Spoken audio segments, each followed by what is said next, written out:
हरियाणा की पहलवान विनेश फोगाट को पानीपत के अजय पहलवान ग्रुप से जुड़े युवकों ने 11 लाख कैश और 2 एकड़ जमीन देने का ऐलान किया है।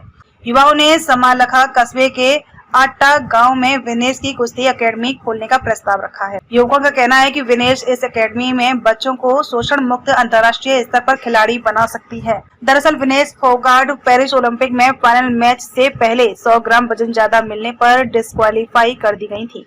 इसके खिलाफ विनेश ने खेल कोर्ट यानी court of arbitration for sports में याचिका लगाकर सिल्वर मेडल दिए जाने की मांग की है। आज विनेश की याचिका पर फैसला आ सकता है। बोले, सरकार ने सुशील पहलवान को जमीन दी है, हम विनेश को देंगे। समालखा की पंचवटी कॉलोनी के रहने वाले अजय ने बताया कि वह मूल रूप से देहरा गांव का रहने वाला है। जब से उन्होंने विनेश फोगाट के डिस्क्वालीफाई होने की खबर सुनी है, तब से वे बहुत दुखी हैं। उन्होंने जंतर मंतर पर भी विनेश का साथ दिया था। पेरिस ओलंपिक में भगवान को बेशक मेडल मंजूर नहीं है, लेकिन देश विनेश के साथ है।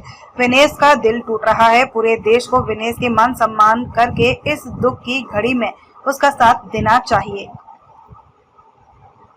विनेश को परेशान देखकर हमारे मन में आई कि हम किस तरह उसका साथ दे सकते हैं, इसीलिए हम सभी युवा एक हुए और विनेश के नाम 11 लाख रुपए कैश इकट्ठा किया।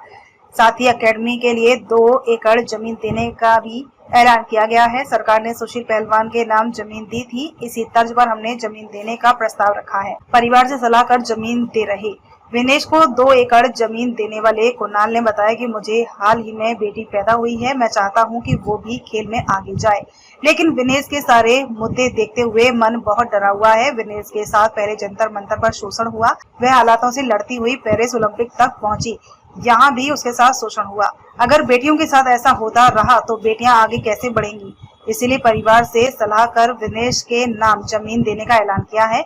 इस जमीन पर विनेश जब भी कहेंगे एकेडमी खुलवा देंगे, उस वक्त जमीन की रजिस्ट्री भी विनेश के नाम कर देंगे। हम चाहते हैं कि विनेश अब आने वाली पीढ़ी को अपने तरीके से तैयार करे।